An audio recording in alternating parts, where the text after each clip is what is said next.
The 25th verse that we last studied, those who worship the devas here refers to the senses, go to the devas. The worshippers of the ancestors go to ancestors. The worshippers of the elements go to elements. And those who worship me come to me. So the principle that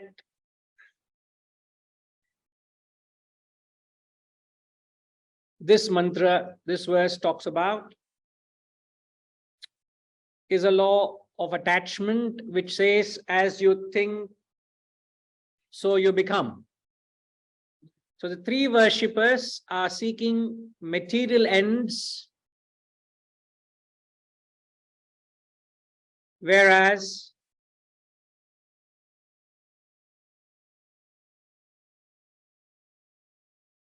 the fourth, he says, those who worship me, means he worships the self, comes to me. The principle, as we've often said, the law of attachment, as you think, so you become. Those who worship means those who pursue something, whose thoughts are consumed by something.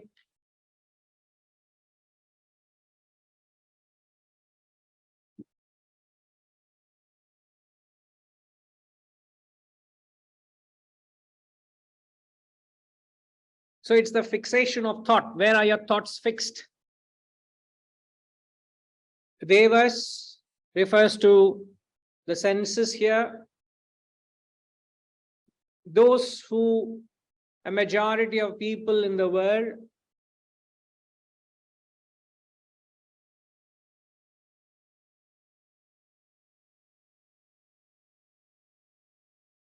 are merely worshipping the senses. So those who worship the devas go to the devas, means they lead a life of materiality and sensuality. That's all their purpose of life is. They are just reveling in the senses. They are seeking sensual pleasures. They are merely content with sense gratification. They don't seek anything greater than that. Their thinking is very shallow, very limited, very gross. They're only running behind the tangible aspect, the gross aspect of the world. And last, when we had the satsang, we spoke in detail about the concept of abstinence vis-a-vis the concept of indulgence. So the worshippers of the elements, the ancestors go to ancestors, means those who follow, who are orthodox, who are very traditional, who are bound by culture, they lead that kind of a life. It's very difficult to break that knot of their attachment to orthodoxy or culture or tradition.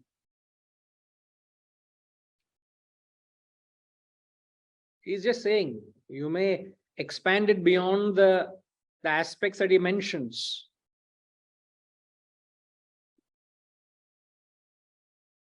And the third, he says, those who worship the elements go to elements.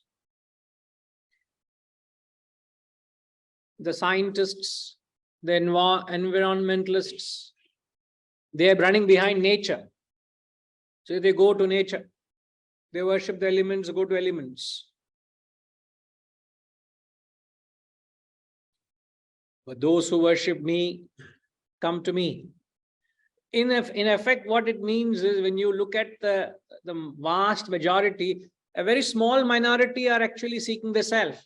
So, but if you were to attempt to seek the self, you will get to the self. The principle is the same. Anyway you're putting the effort, anyway your thoughts are being consumed, you're worshipping something, why can't you just shift the direction? So that inability to seek something higher is what these masters are. They feel sorry for us. Why can't you?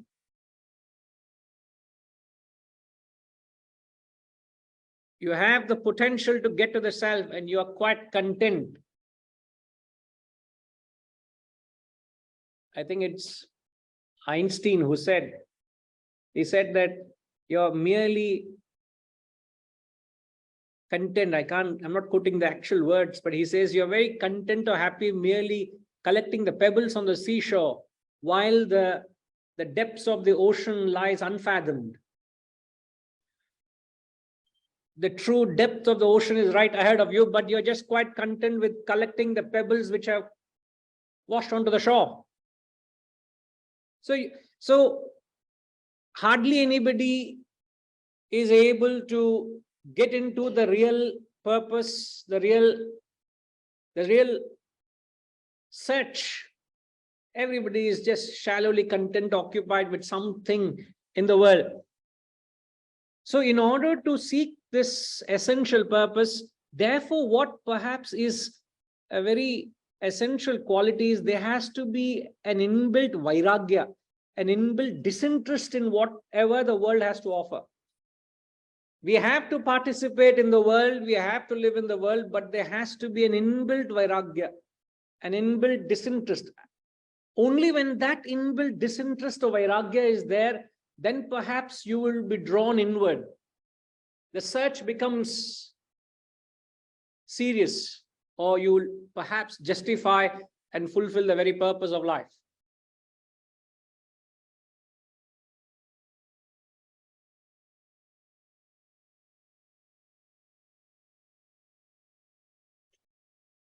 So the effort is to change the nature of your thoughts.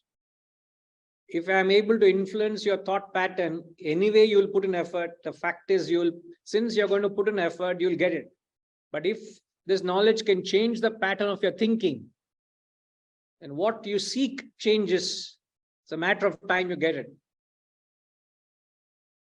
And that's not easy, to change the thought pattern. Okay. Move on, 26.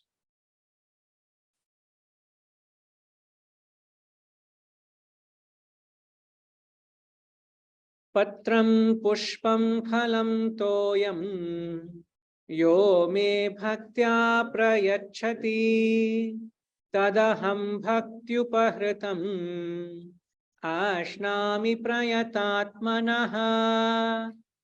Patram pushpam phalam toyam yo me bhaktya prayachati tadaham bhaktyupahritam ashnami prayatatmanaha. Prayatatmanaha, this is the important word in this verse. Prayatatmanaha means of the striving self, whoever with devotion offers me, very, very famous, oft-quoted verse, Patram pushpam phalam toyam yo me bhaktya prayachati. Very many people often quote it. Now what it means is, whoever with devotion offers me a leaf, a flower, a fruit, a water, I accept. Tadaham bhaktyupahritam. Bhaktyupahritam means the devout offering. I accept. Ashnami, I eat, I accept whatever you offer of the striving self. That devout offering of the striving self I accept. Not any offering. You may offer whatever you want to offer. So what are the different types of the devout offering to God? So obviously, it doesn't really matter what you offer. It is not the quality, it is not the quantity. That doesn't mean, thank you, sir, leftovers is there. Why should I prepare fresh prasadam? Yesterday's food is stale. Anyway, I'm going to throw in dustbin. It doesn't matter. Let me offer that. Please don't do that. It has to be a devout offering. It has to be full of bhavana, full of shraddha, full of love and affection. How much care you take, you wouldn't, if the fruit is spoiled or is it getting rotten, you don't offer that. If a flower also, you pluck the best flower, you offer the best flower. It really doesn't matter. Ultimately, it really doesn't matter what is offered. Now, don't take it literally. Patram, pushpam, phalam, toyam, the flower, leaf, fruit and water. It is not literally, it's symbolic. What is a symbolic representation? So if it really, I'll get to that, but it really doesn't matter what. In fact, if you look at the absurdity of it, the other day I was taking an example, wasn't I? Like I come to your house, home on an occasion. It's your anniversary, let's say, and you call a few very close friends and you wanted our presence and I'm there. And I have the audacity of walking in without a gift. I royally walk into your house. I see various beautiful pieces are displayed in the showcase. I take something from the showcase and I congratulate you and give a gift to you. Look at that fellow's audacity. You come empty-handed. Parvali, I would have accepted that. What I want is your love. I don't want anything from you all. I want your company and feelings and wishes. But above that, you come and you take a gift from my house and give it back to me. It hurts, isn't it? It's, sir? That is what we are offering. So therefore, what is the message? The audacity of us is we are taking that which belongs to God and give it back to him.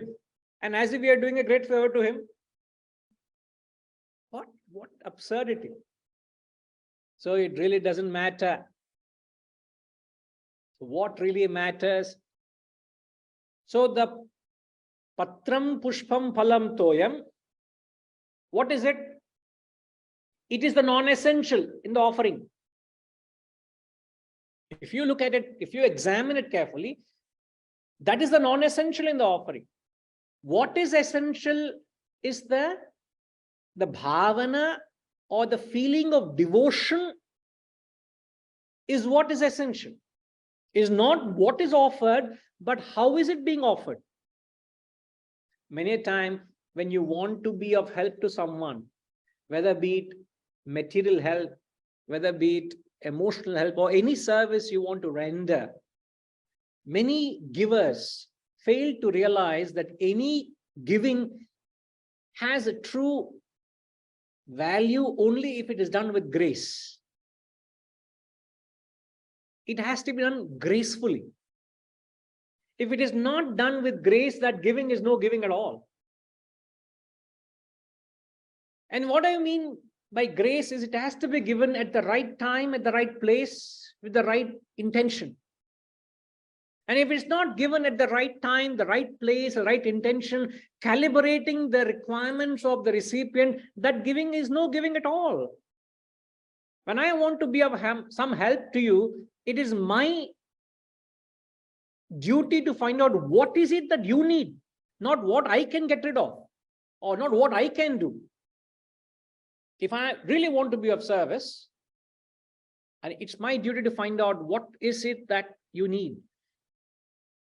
And if at all you do it with grace. I don't know. We can never ever qualify what the truly a graceful act means.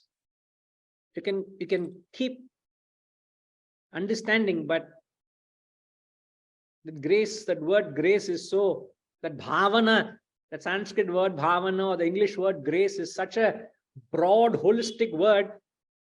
any amount of explanation, you find short of words and conveying what that bhavana is, what that feeling is. So what is important is the feeling with which you offer, not what you offer. Is there that feeling of devotion? Is there that feeling of surrender to God? So if you have that feeling, it works. If you don't have it, it doesn't work.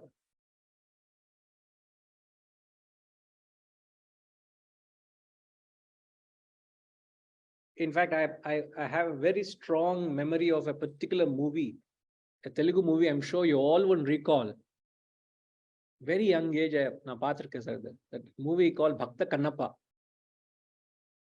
I'm sure you all have seen that movie.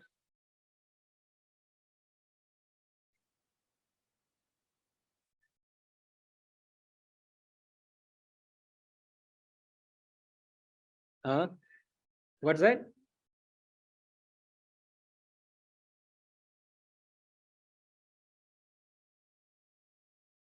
She has to empty the whole bag now before she finds the phone.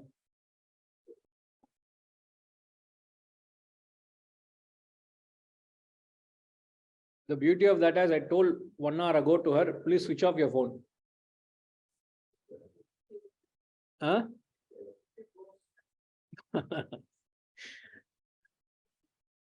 Enna sir?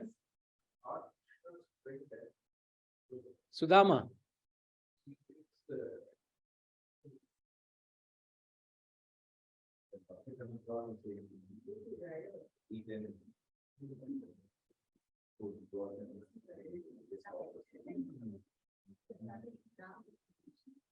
So there are few examples that are floating on the floor. One is of the great Shabari, who was such a devotee of Lord Rama, and when she did have that august audience with the Lord, she went to the extent of tasting every fruit that only quality control was to taste it herself. How to see whether that fruit was not sour or bitter, it's perfectly tasty and the right fruit, so she tasted and given. The second is of Sudama, who was a very dear friend of childhood friend of Lord Krishna. And when he was going to visit him on the compulsion of his wife, that they were in desperate state and they wanted some help and favor, and he went up to him to seek some material help, some favor from him. And as a gesture and as tradition calls, you have to, when you visit somebody, is the least you take something with you. And they were such dire situation, they had nothing for themselves. But remember, his wife said, hey, the only thing we have is puffed rice, poha or puffed rice. Sanjay, you know the story? You don't know the story? Okay. So the story goes, he goes to the palace to have an audience with his friend. And obviously he is tattered in his torn clothes and he was not allowed into the palace until message went up to him that his dear friend Sudama came up to him. He came to visit him. So he was invited into his royal palace. And he was hesitant. In fact, he didn't want to offer because that's so trivial. And how can you offer a man of royalty that little handful of puffed rice? But Krishna knew that that's all he had to offer. And the story goes, he relished it. And he didn't have the heart to open up and ask what he wanted. By the time he went back later that evening, the same place where his hut existed, there was a huge palace and whatnot, with everything was provided for. So what mattered is not what you offered, but with that immense love and how he looked up to the Lord. And what stands above all of this is Bhakta Kannappa. Bhakta Kannappa again is a devotee of Lord Shiva. I can't recall the actual context of it, but The story goes that he comes to there's this temple in the forest, is it? Right? He goes hunting, okay. He finds a temple, ruined temple. Yes, a Shivalinga there. But then how does he get into expressing his love for God? There is that. I'm trying to lead up to that point where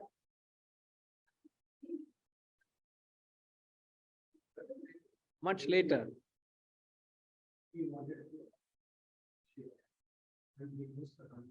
Correct. Then he wants to offer flowers. Then he finds ladies are already studying that except the flowers. Then he goes, everything is polluted with something like that.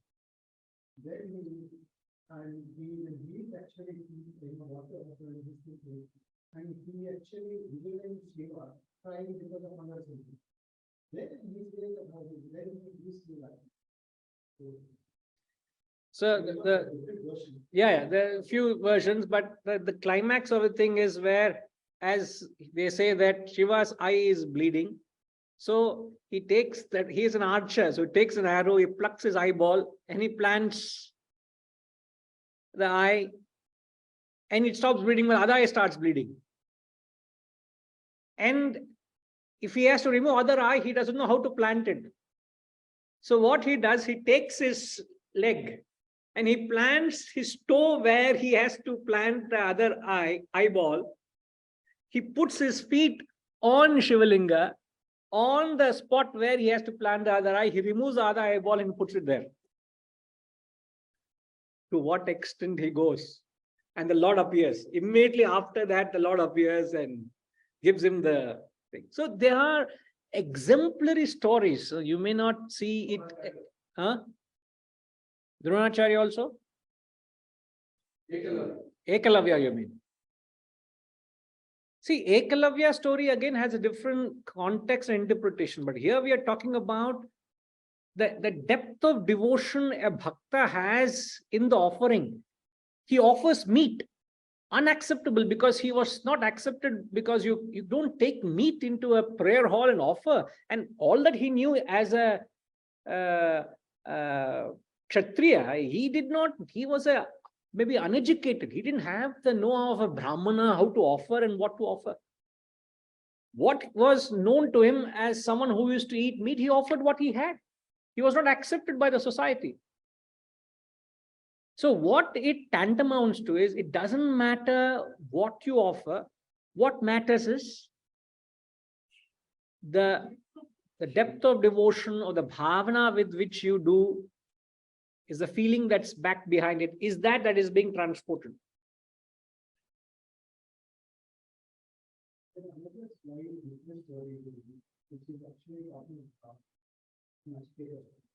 Where his father is offering all unnecessary cows to various Brahmins and Goras that he farms.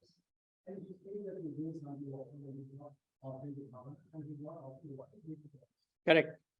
Then he says, whom they are offering to me. And you know that what I was wanting to accomplish. And that is an example where in Kathopanishad, where Nachiketa's father, I'm just reiterating because some of them online can't hear you. So what Appara Garu is saying is the context of where Nachiketa's father gave away sickly cows is exactly the contrary of it. No? Where there was no devotion, there's no feeling, it's just getting rid of unwanted things. And what karma, what consequences it had. And that's when he gets into an argument with his father. And that's the backdrop of Kathopanishad, where there's no bhavana or feeling.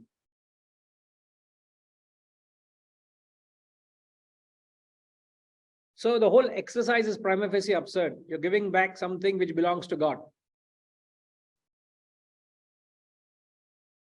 It's a meaningless exercise. Pushpama will say, I wish you told me before I got so many flowers and I did offer here and there. I would not have wasted my time, you know. Huh?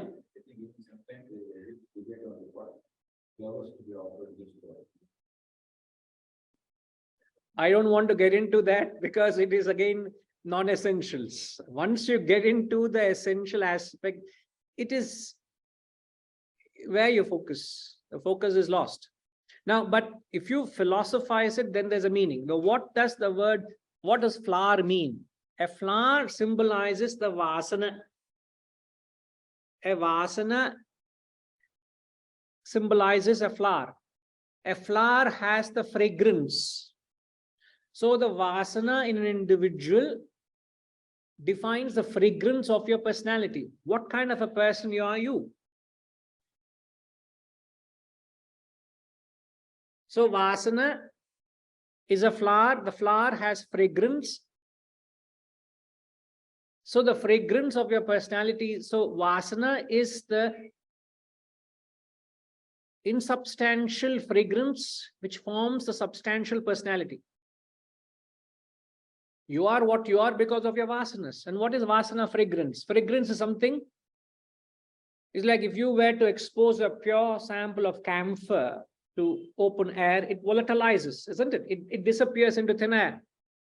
So what is that camphor? It's nothing but fragrance consolidified. If you consolidate, the fragrance is camphor.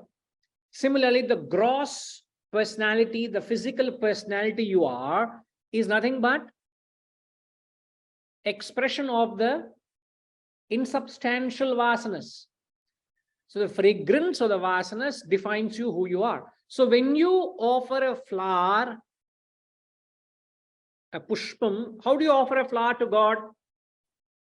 There's a traditional methodology. Imagine there's a flower. You pick the flower with your 5 fingers. You take it down.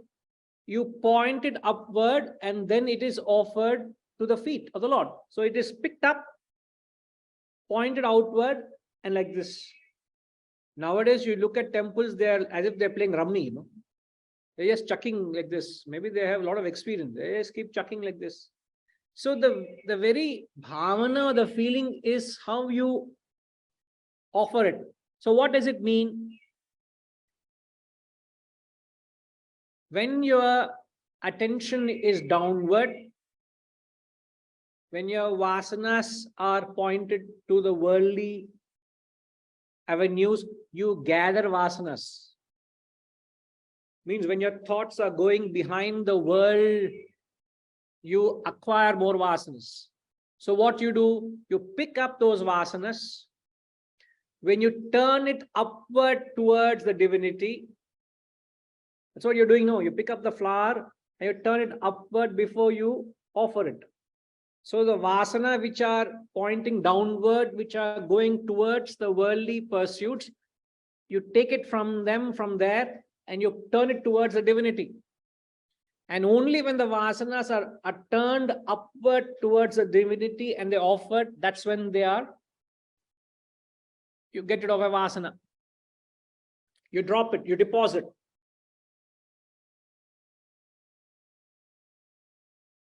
That's the flower.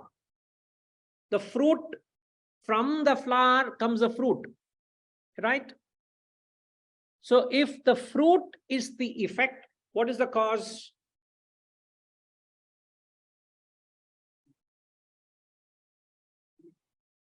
What is the seed philosophically?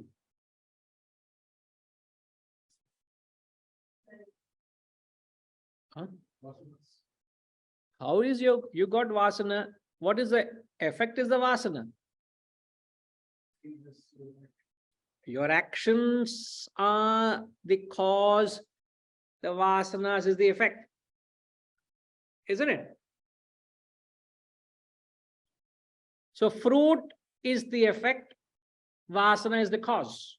So what is the effect of all your past actions?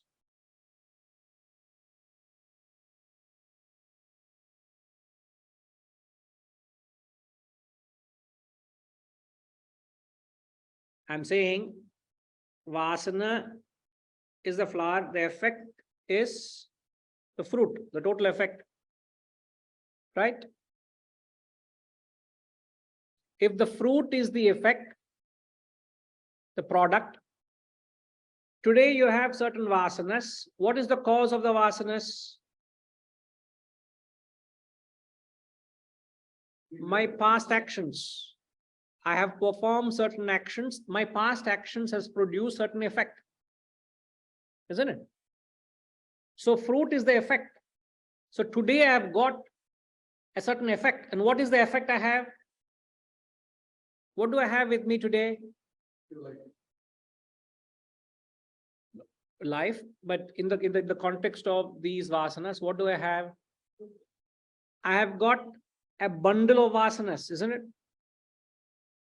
Isn't it, sir?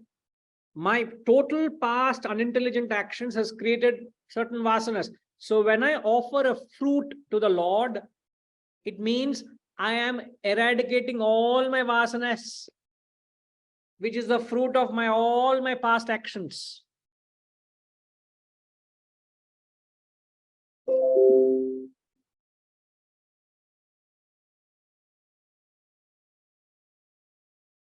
What happened behind? Alert. Wake up call, huh?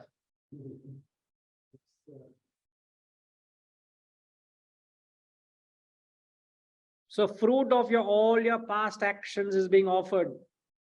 Means once you offer the fruit, means you reach a state of vasana-lessness.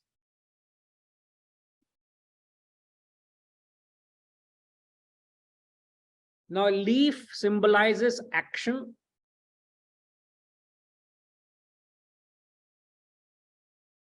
Water symbolizes crystallization into a form, which is a gross body.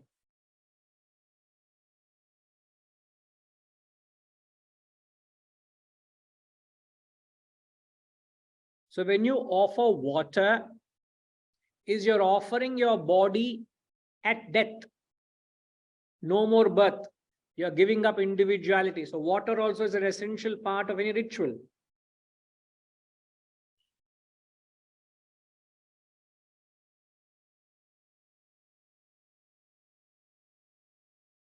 Anything that is dehydrated has no form, no?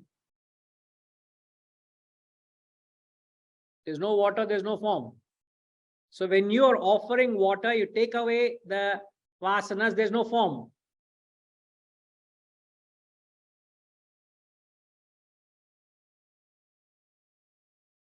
What you must understand is just symbolic. End of the day, what matters is you must have that attitude of devotion. Now, what is devotion? And how does one cultivate devotion? Simple questions. Two questions. What is devotion? Because the essential aspect is what is devotion. How do you cultivate it? You may express it in your own way. We have taken examples of conveying. It really doesn't matter. It is not the quantity or quality of expression. It is only a convener. So a patram, pushpam, phalam, toyam is just a mere convener to convey your devotion to God. Conveyor belt, sir. Conveyors. It just conveys, it transports a message from here to there. But the convener, you're not interested. Like a simple example is if I start eating with a spoon, I use the spoon to carry the food from the plate into my mouth. So the spoon is just a conveyor, isn't it? What is the actual content is the food, not the spoon. I consume the food and disregard the conveyor, isn't it? It is just something that's conveying. What is conveyed is something else. So you should not be interested in the conveyor. You must be interested in what am I conveying? The contents. Forget the packaging. The message. The message is what is my bhavana, what is my devotion to God. So the first question is, what is bhakti, what is devotion? How do you explain that? Let me ask Sanjay. Others who have thoughts, feel free to post it in the chat.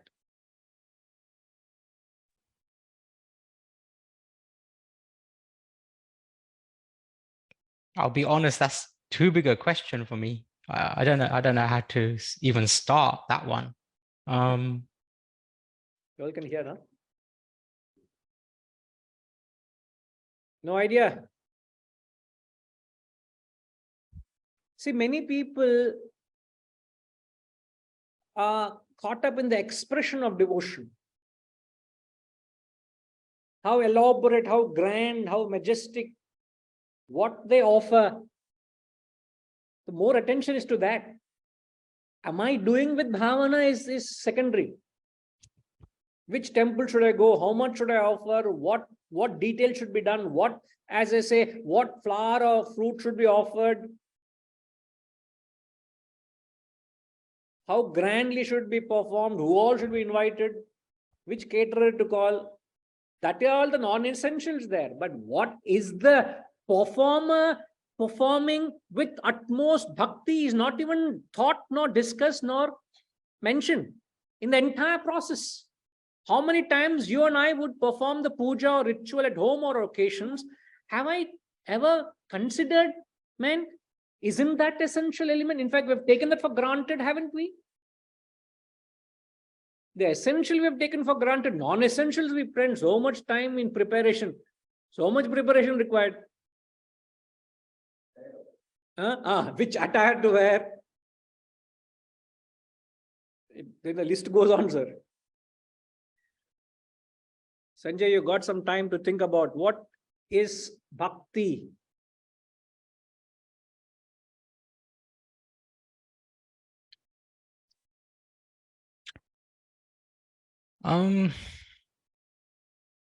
If it's not in the wrong direction, it's unconditional love, unconditional trust.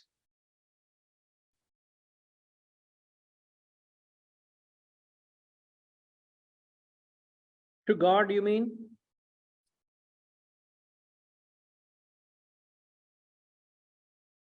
Yes, to God, to God outside and God within.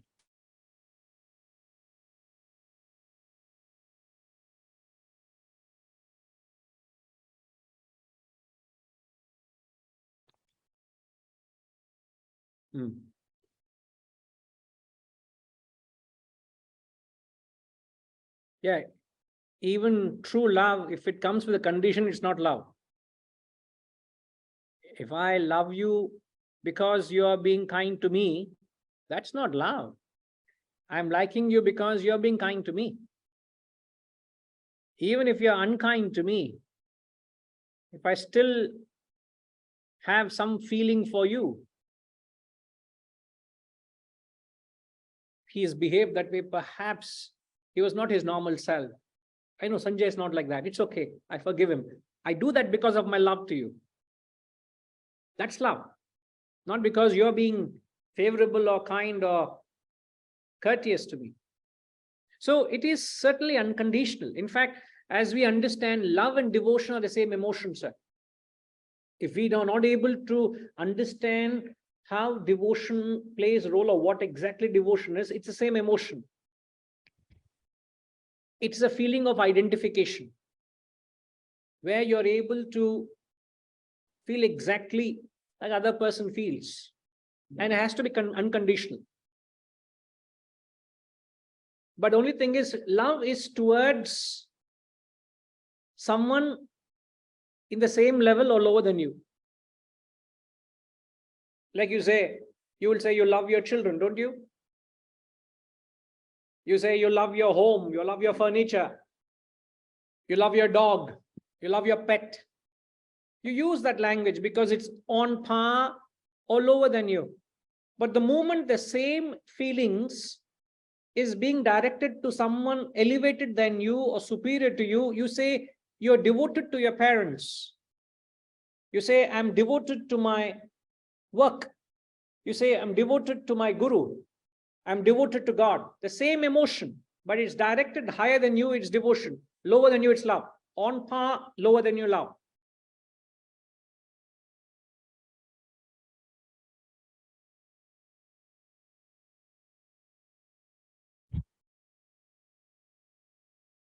Now, how further can you enunciate what devotion is? Little louder so they also can be captured. So in my opinion, devotion is something you worship at all. And the worship is expressed in three ways. Manasa, by mind, vacha, by your songs and expressing, and karma, by operating. The beauty when you talk about worship, it is done in two ways. In Arpana, Samarpana, it's not that you're doing something to something, you're going to give it all. You have to actually, that is right word you Arpana. That is how you express. You cannot be a devotion in worship, and worship is.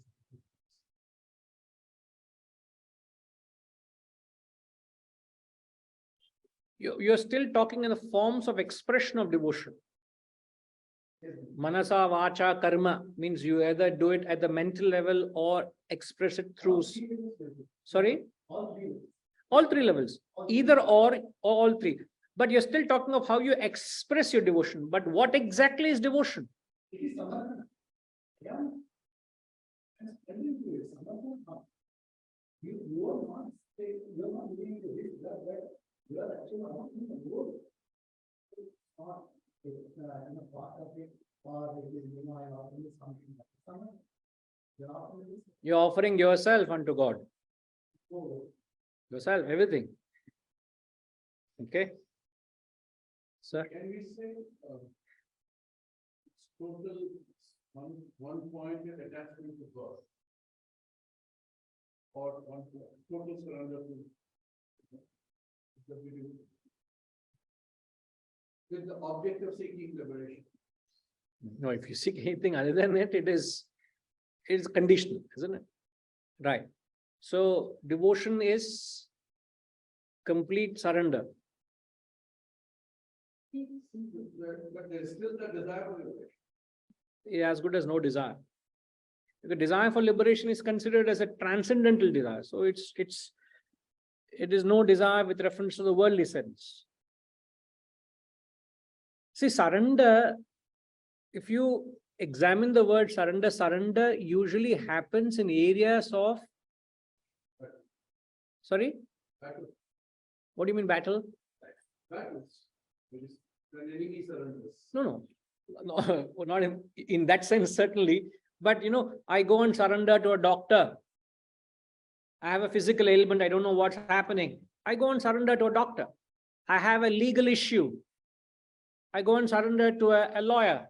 I have a structural issue. Imagine I come tomorrow and I start seeing cracks appearing all over. I immediately call a structural engineer, I'm an architect, and say, see, what's happening? I don't know. Is this structure stay safe? I go and surrender. Thereafter, I go by what advice is given. So surrender happens in areas of ignorance. Sorry? Helplessness. Where you are helpless and there is no ahankar, there is no ego or assumption that I know and I'm helpless. In areas of ignorance, you surrender. So when you use surrender akin to devotion, so devotion is at state of total helplessness. Isn't it? Could we tantamount to considering that way? A state where you don't have an arrogance that I know what it is. No, obviously there is no expectation. In any prayer or any pure emotion, there shouldn't be an expectation. If there is that element of expectation, it becomes barter. It becomes trade with God or trade with the relationship. There shouldn't be that trade attitude in any relationship. Then it is conditional love. But when you say surrender to God, means it is complete. No, faith, in fact, is just the beginning. Surrender is extension of faith. Surrender is complete liquidation of your ego. There is no ego at all in bhakti or when you surrender. Sir, classic example of surrender. They put it purposely so that you drive home a point. Two examples. Hanumanji surrender. Sir, he didn't surrender. He served Rama. You know that he was a great devotee, epitomizes bhakti or devotion. But when we talk of surrender and help, you get only when you surrender. Classic example is Draupadi. She held on to that last piece of cloth. She didn't get help until she let go and said, Krishna, help me. She got all the help. Gajendra Moksha, where the Lord protects the elephant, Gajendra. Gajendra had no ahankara. He didn't have the might of ahankara. I am strong. He said, please help. I am not able to offer a flower to you today.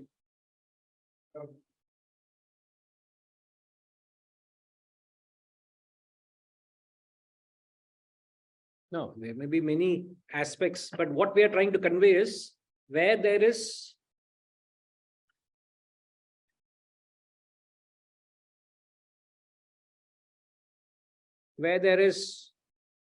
surrender is where there is no ego at all. Even Arjuna in the Gita, he does a supreme case of surrender. Sir, Enga sir, one chapter, 10 verses kept on prattling. Inna surrender. Suddenly realized, oh my God, I am prattling. Till then he spoke 47 verses, one first chapter, waste, sir. It's like I go to a doctor 1 hour, I give a lecture about medicine to him. Then what he should prescribe me. The doctor is very quietly listening to me. Suddenly dawns on me, what's going on?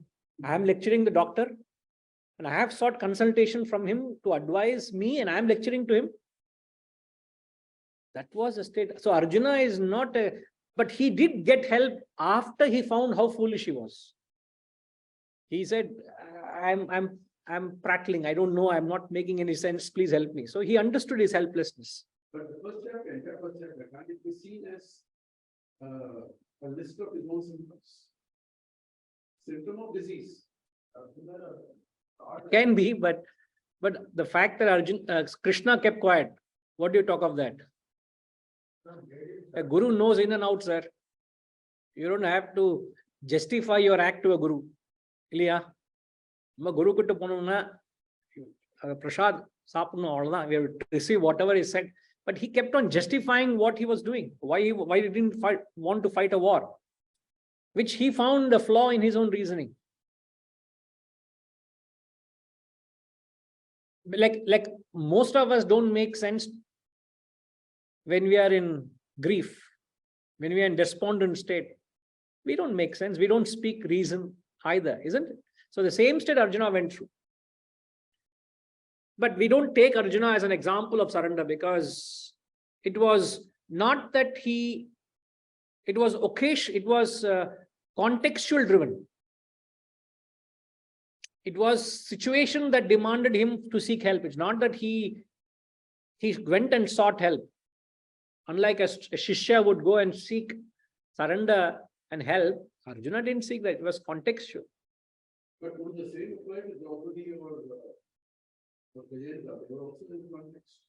Yeah, but what we are saying is that help came at the point of surrender, which is exactly even Arjuna also. He got help until he surrendered. He didn't get until he surrendered. But often we don't take that as an example, Solra, because we often take his ignorance as example. Sorry to say so. Arjuna's confused state is often taken as an example, and how the Lord resurrected him, how the wisdom which the Lord gave him clarity to deal with life's challenges. Often that's the context we take.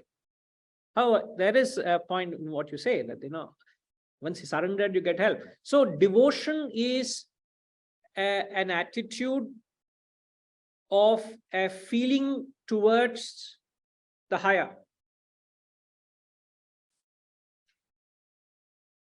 In other sense, love for God is nothing but love for his creation. You can't say, I love God, but I hate his creation.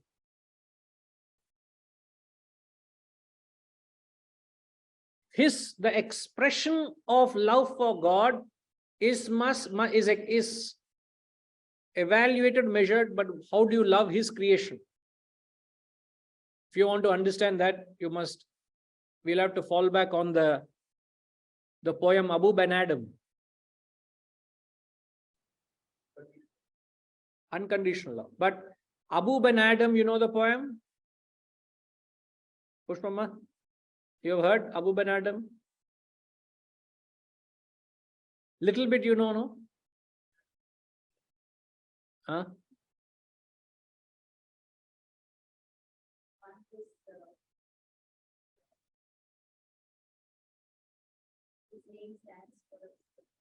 Correct. Ben Adam one day woke up from his dream and he saw an angel sitting on a window writing names. And the angel, Abu Ben Adam asked, what writest thou, angel? The angel said, I'm writing names of those who love God. And innocently, Abu Ben Adam asked, is my name in the list of those who love God? Long list was there. The angel checked the list and said, sorry, your name is not in the list. He was not disappointed. He only said, can you write my name? I request you to write my name as one who loves his fellow men. I don't know what love for God is, but I love my fellow beings, fellow creatures. Write my name as one who loves his fellow creatures. The angel wrote and disappeared. Promptly the next night, the angel appeared. And the last line of the poem says, lo, Ben Adam's name led all the rest. Means his name was right at the top. Everybody who claimed to love God only followed those who loved his fellow creatures, fellow beings. So there is, when you say devotion to God has no meaning if it doesn't express as love for his creation. Does devotion to God means what? Are you taking his creation and giving it back to him? Is that what it means?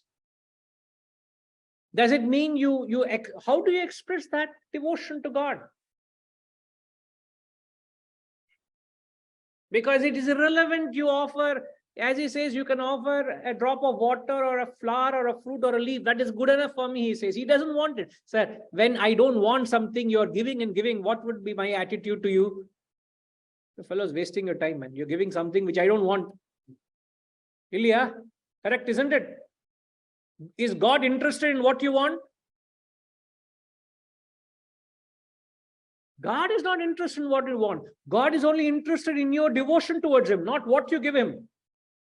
It's like you're coming to my house and giving back something I already possess. It has no meaning, man. Ridiculous. I say a point will come and say, don't make a joke of it, man. So your elaborate offering to God has no meaning because God doesn't want it. Like other day, Sethuramanji and we were actually in a prayer.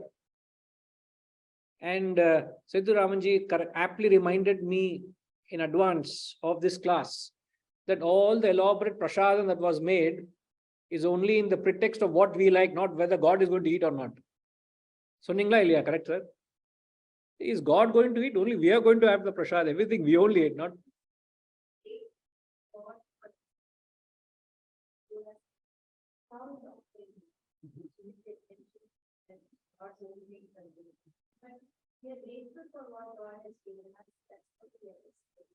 So what is felt is the bhavana in what you are doing.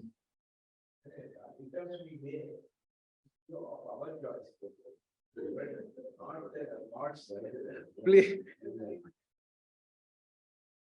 No, I'm not trying to ridicule, or I'm not speaking in it about it in a light-hearted note. But what I'm trying to shift the focus or the accent is the feeling or the bhavana. And at the end of it, he qualifies it. As I said, when I started the verse, he said, he accepts your devout offering of the striving self. Means, are you the prayatatmanaha? So this brings three categories of people. From this, you can bring out three types of people. One type of people are blindly devotional. They are purely emotional, purely devotional, without any effort. They don't put any effort. They believe God will take care of everything of their lives and issues.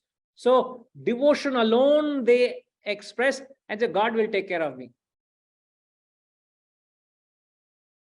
These people don't get any help from God.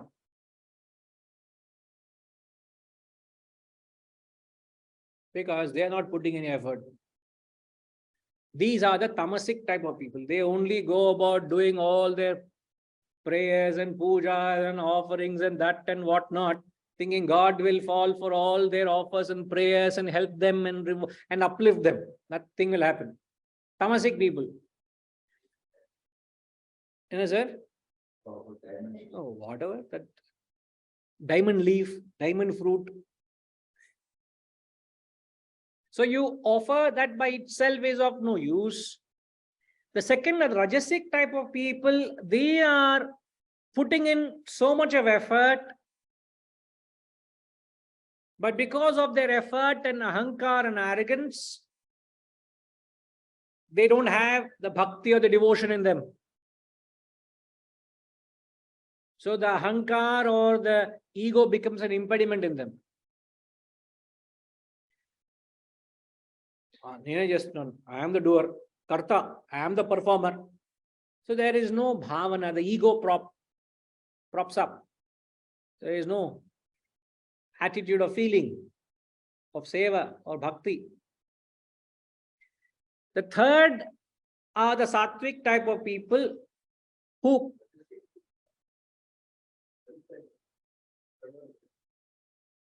means their offering is impure. You can say they are putting an effort and their offering is with motive is unholy. As we say, where you may be performing a holy act, but if your thought is unholy, if your motive is unholy, the whole prayer is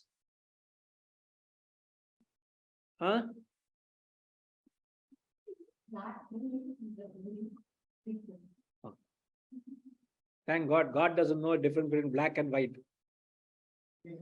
He knows, huh? Okay, sir.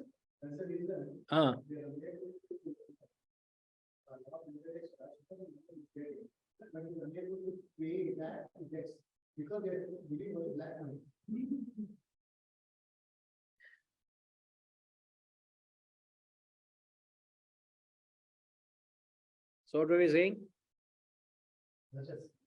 Rajasic people are selfish and their prayers are stained with their unholy thought. They do all from motive. And sattvic can be understood as someone who puts in the striving self,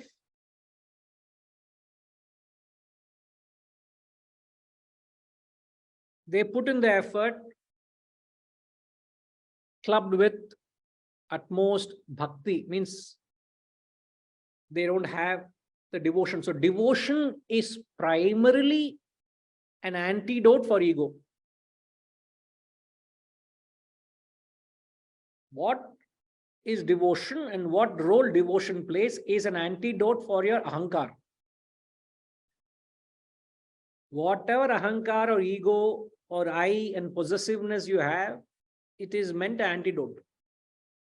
So bhakti is an antidote for jnanam. Once you have jnanam, you get ahankar. Bhakti will knock it down. Today, you do Shashtanga Namaskar. You have to bow down. You look up. That kind of an attitude you develop to curb your ego.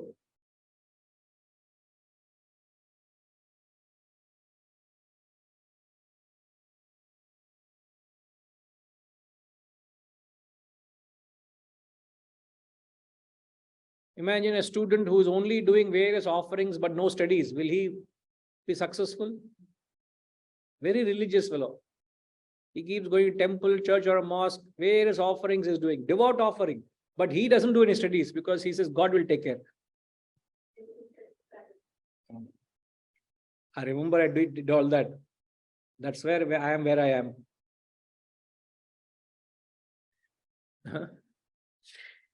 So it's a belief system, you do various offerings.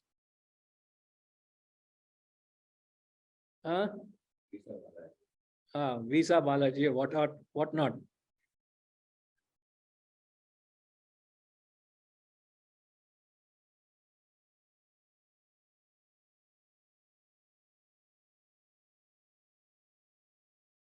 So if you put in the effort and you offer whatever you can in whatever way you can, as long as you are able to secure your feeling of devotion, it's acceptable. I just want to share personally this everyone Yatra is there is a long long route. It's heavily monthly family to see. 14 people, everything. So the people who come in the groups from back they will walk 42 kilometers. There is no food available in there. I saw a group of people led by a senior man who were 24/7. Those 14 days they were doing they brought nothing is available, they brought all the things, containers and food and 24/7 they were working and they were serving all the people. And I happened to be talking to him at the end of the 14th day. When Jyoti appeared and then he spoke of darshan up there, this part of it. This is at the base point. And he was packing and he said, I am going. He says, I said, you have come all the way, everyone comes by world. He says, I have seen all the Lord in all the devotees whom I have served. So I have come to only serve, and in this service I do. This is what I do every year. So he doesn't even want to go to the temple nor the thing. Very satisfied to be with that. Like Abu Ben Adam. There is one saying in Telugu, Madhava Seva, Madhava Seva, Madhava Seva. Give witness something seen and practical person I saw. Correct.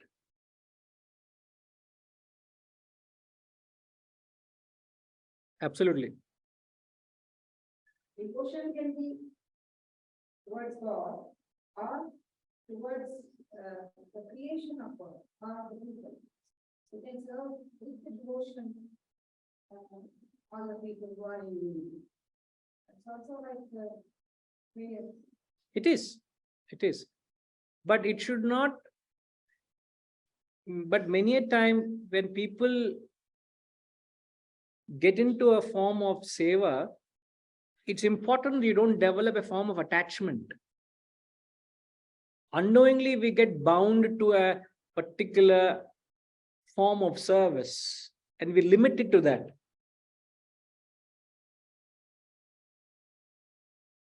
So there are, it's not to be measured with the act, it's only the expression.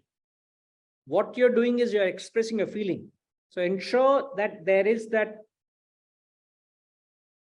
See, the two questions I asked, what is devotion? How does one cultivate devotion? See, how do you promote devotion? See, what actually, if you specify or spell out devotion is nothing but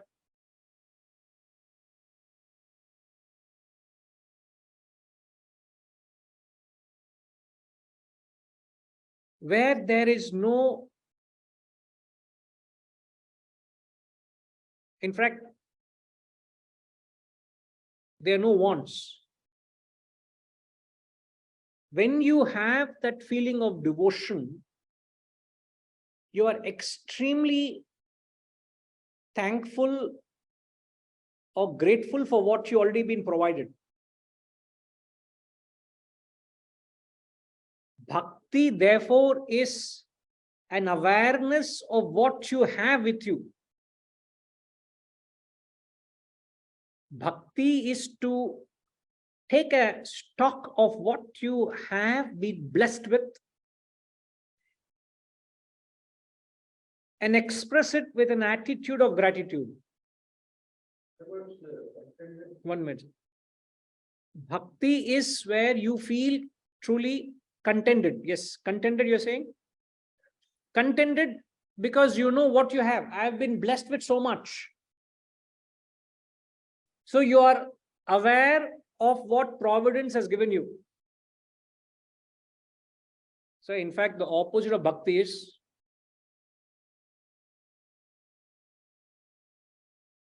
Haresh, if I may ask you, I hope you have been following. What is the opposite of devotion or bhakti here? Guruji, the opposite of devotion is indifferent and ungrateful.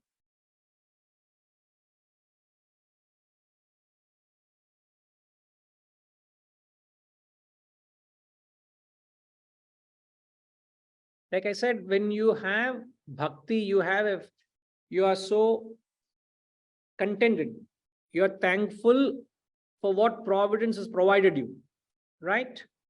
Yes. One who lacks bhakti Has no gratitude.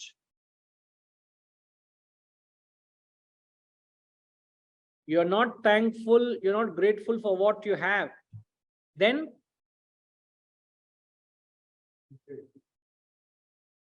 And you always, you have no satisfaction, and you always feel you keep asking for more. You keep desiring more. You keep wanting more. So absence of bhakti is you're not contented and you desire more and you complain and you ask God. In fact, you go back to God and ask God. You use the same prayer to ask God for something you don't have. Look at the audacity of the crime you commit. Sadly so. You use a prayer as a means to express your thankfulness to God because you don't know how to express. That's why you use mano vacha karma. You find ways and means to express your attitude of gratefulness to God. But you use the same prayer to ask God for something more than something which you don't have.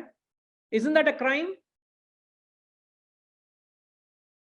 So how can you ask God for anything? It's sacrilegious. It's criminal to ask anything. That is absence of bhakti, which is what the verse is saying. If you are full of bhakti, even patram, pushpam, phalam, toyam, the God will accept. Don't worry, because you are a true devotee.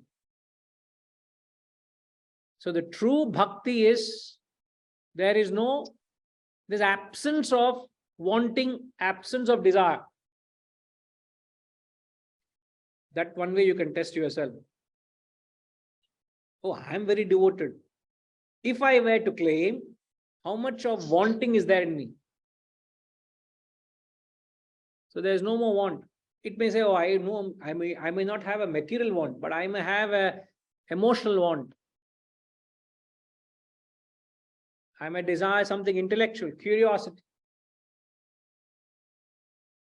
Or I may want some physical thing. Artha, artharthi, jignasu, jnani. So bhakti is when you feel what providence has provided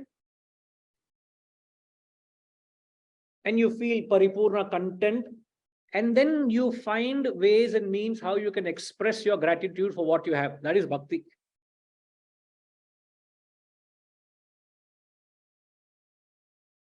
Elana express cheyandi. You find your own way of expressing. But you are being grateful for what you have and you don't want anything more. Extreme examples, I'll give this example and conclude. I've said this before, but it's so beautiful. The Lord was so pleased with a man who did great service. He was a true bhakta. So God appeared to him and said, I want to wish you a boon, and ask what you want. He said, what? I am so full with everything. I don't know what to ask for. I'm quite fine. He didn't have anything to ask, but the God was very persistent. Said, without granting you a boon, I can't go back. That is my problem. So I have to give you a boon. So for if I have to go back, I have to offer a boon to you. Then when the Lord was persisting, he didn't know what to ask. Huh? God also had a desire. So the story goes, no, he had an elephantiasis on his right leg. You know the story, no? He had elephantiasis right leg. So he said, oh Lord, all my life I have been carrying elephantiasis right leg, shift it to left leg. He just said, transfer it from right to left. What is seen is that helplessness of their nature. They didn't want anything. And yet he could have said, no, relieve me of this pain. He didn't say relieve me, he said shift it, because he was forced to ask. So the true bhakta, one who is truly contented, is you have to force him to ask something. There's nothing, and that is nothing to do with their how much they possess or don't possess. It's to do with their level of contentment. So the objective of this mantra is you must cultivate that attitude of bhakti or devotion. And doesn't matter how you express it, the accent should be on conveying your feelings, not how you convey. So next time you go into a prayer room, next time you want to perform a prayer or want to do an offering, the accent is on the element of devotion.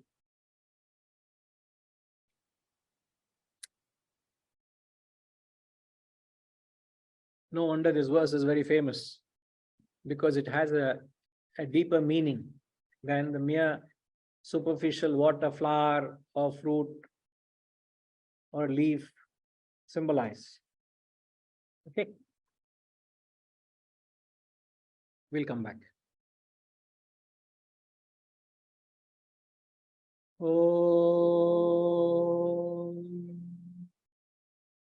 Purnamada Purnamidam Purnat Purnamudachyate Purnasya Purnamadaya Purnamevavashishyate.